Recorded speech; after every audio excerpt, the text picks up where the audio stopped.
आज हम बात करने वाले हैं प्राचीन काल का विभाजन और हड़प्पा सभ्यता की विशेषताओं के बारे में, जो कि एच-टेट, सी-टेट और अन्य सभी प्रकार के कंपटीशन एग्जाम के लिए बहुत इम्पोर्टेंट है, तो प्लीज वीडियो को पूरा देखें।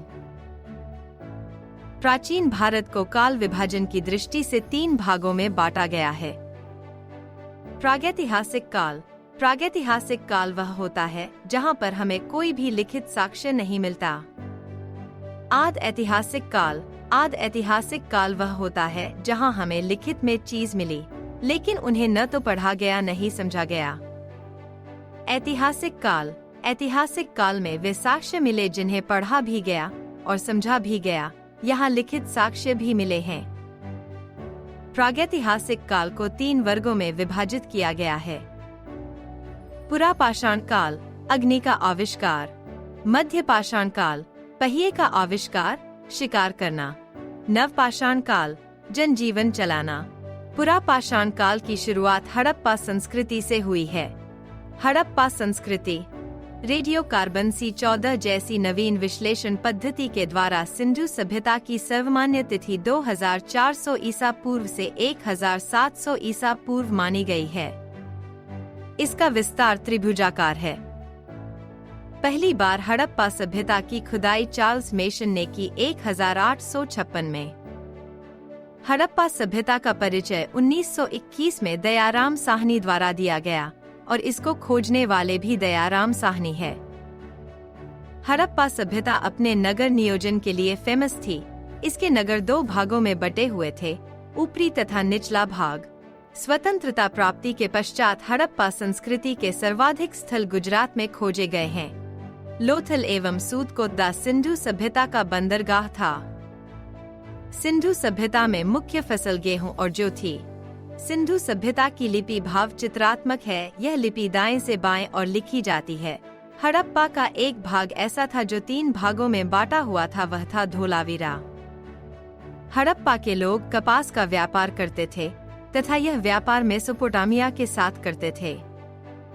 हड़प्पा की व्यापार प्रणाली वस्तु विनिमय पर आधारित थी। हड़प्पा की मोहरें सेलखंडी मिट्टी से बनी थी, जिस पर एक सींग वाले गेंडे का चित्र था। इसका आकार आयताकार होता था। हड़प्पा संस्कृति की अर्थव्यवस्था कृषि पर आधारित थी। हड़प्पा सभ्यता में घोड़े के अवशेष सूतकोट्टा से मिले हैं। कुबड़ वाला सांड इस सभ्यता के लिए विशेष पूजनीय था। वृक्ष पूजा तथा शिव पूजा के प्रचलन के साक्ष्य भी सिंधु सभ्यता में मिलते हैं। सिंधु वासी सूती वस्त्रों का प्रयोग करते थे। सिंधु घाटी के लोग तलवार से परिचित नहीं थे। आग से पकी हुई मिट्टी को टेराकोटा कहा जाता था। हड़प्पा के लोग प्रकृति के पुजारी थे। हड़प्पा में स्वास्तिक का चिन्ह बनाया जाता था। हड़प्पा का महत्वपूर्ण बंदरगाह लोथल था और हड़प्पा सभ्यता में रहने वाले लोग द्रविड़ कहलाते थे। किसी भी भाषा को चिन्ह या प्रतीकों के माध्यम से लिखना लिपि कहलाता था। सबसे पहले लिपि ब्राह्मी लिपि में लिखी गई। हरियाणा में भी कई जगह पर हड़प्पा सभ्यता के स्थल मिले हैं, जो कि इस प्रकार से है कि बनावली जो कि हिसार जिले में स्थित है, मिताथल जो कि भिवानी जिले में स्थित है, राखीगढ़ी जो कि फतेहाबाद जिले में स्थित है, भगवानपुर जो कि कुरुक्षेत्र जिले में स्थित है। हड़प्पा सभ्यता के पुरातात्विक स्थल किस किस स्थान पर, किसके द्वारा, कौन सी नदी के आसपास खोजे गए तथा वहां से प्राप्त अवशेष कौन से हैं, इसके बारे में भी बात करते हैं। हड़प्पा पूर्वोत्तर पाकिस्तान के पंजाब प्रांत का एक पुरातात्विक स्थल है। यह साहिवाल शहर से 20 किलोमीटर पश्चिम में रावी नदी के किनारे स्थित है। सिंधु घाटी सभ्यता के अनेकों अवशेष यहाँ से प्राप्त हुए हैं।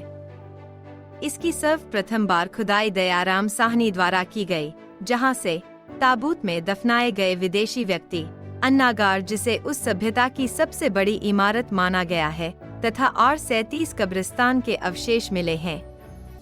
मोहनजोदड़ो, जिसे मृतकों का टिल्ला भी कहा जाता है, इसकी खोज राखलदास बैनर्जी द्वारा सिंधु नदी के पास की गई, जहां से विशाल स्नानागार जो कि सबसे ज्यादा मशहूर है, पुरोहित निवास, शिव की प्रतिमा आदि अवशेष प्राप्त हुए।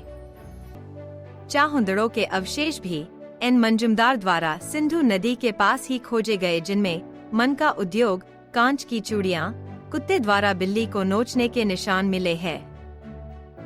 कालीबंगा के सबूत अमलानंद घोग द्वारा घग्गर नदी के किनारे खोजे गए, जिनमें ऊंटों द्वारा जुते हुए खेतों के निशान, मिट्टी की चूड़ियां पाए गए। लोथल के अवशेष एस आर राव द्वारा भोगवा नदी के पास खोजे गए, इसमें विशाल बंदरगाह, हाथी के दांत, चावल के साक्ष्य तथा हवन कुंड के अवशेष मिले हैं। मांडा आज के जम्मू और कश्मीर राज्य के जम्मू प्रांत में स्थित है, जिसकी खोज जेपी जोशी द्वारा चेनाब नदी के पास की गई, जहां से चक्की व मुसल के अवशेष प्राप्त हुए। हड़प्पा शहर का अधिकांश भाग रेलवे लाइन निर्माण के कारण नष्ट हो गया था।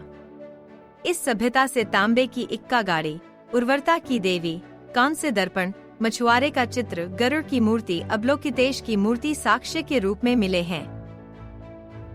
हड़प्पा का समाज 4 भागों में विभाजित था: विद्वान, योद्धा, व्यापारी, श्रमजीवी। आज की वीडियो में हमने हड़प्पा सभ्यता के बारे में पढ़ा। हमारी अगली वीडियो में हम वैदिक काल के बारे में पढ़ने वाले हैं, तो हमारे चैनल को सब्सक्राइब, वीडियो को लाइक और बेल आइकॉन भी प्रेस कर लीजिए।